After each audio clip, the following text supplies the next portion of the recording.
Help. I'm a first-year teacher and my class is out of control.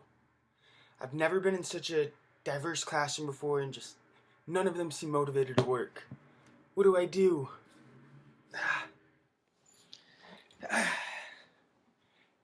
Hey there, first-year teacher? Have no fear. I'm here to help. Who am I? Well, I'm Justin and I've substitute taught in the Des Moines Public School District for a year and a half, so I think I know what I'm talking about. Let's talk. Running a classroom can be overwhelming at times, but there are many great strategies to help. First of all, any great classroom must have a management plan in place. This means having easy to follow yet important rules and procedures. Some rules that I plan to use in my classroom are focus and listen to your teacher, and always try your best and never give up. I also believe it to be very important to motivate students and focus on maintaining their positive behaviors. Burden emphasizes the importance of the teacher-student relationship for confidence building and motivation. I would really love for my students to be intrinsically motivated, wanting to succeed on their own.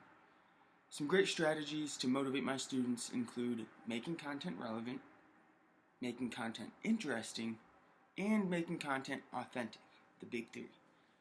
I should strive for students to feel ownership and responsibility for their success.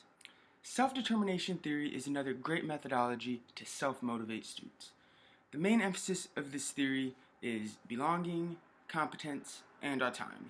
If students are not well motivated, sometimes extrinsic rewards can be used, such as in-school currency, saving up for a pizza party, or even something as simple as a high five for doing something good. I'll also have to be prepared for diverse students and special needs students. I feel like the golden rule there is universal design for learning. UDL is the idea that instruction and strategy should be developed and used so that everyone can do it. This means differentiating lessons for the talented and gifted and students that might not have the same rate of success. Another strategy for teaching diverse students is to actually look inside yourself. Introspection as a teacher is really important, as that's how we essentially self-assess ourselves. All the way on the opposite end, we have allowing for feedback and then doing something about the feedback. Student voices deserve and need to be heard, but it doesn't do the student much good if that information just goes in one ear, out the other.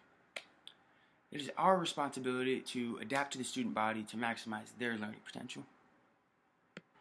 I would generally follow the principle of least intervention. This states that, when possible, a teacher should draw the least amount of attention to the behavior and try to let the child just learn on their own. Finally, always keep in mind your purpose. The purpose of the school, your purpose for doing what you do. I believe the purpose of school is to help develop children into their full potential. Each student has a special and unique story, and it's up to us to help set them on the right path. However, it's a lot to ask students to give their full potential if we aren't running our classroom at its full potential. While a well-crafted plan won't necessarily make teaching a walk in the park, it can help both you and the students. Thanks for listening, and have no fear. You're going to do great.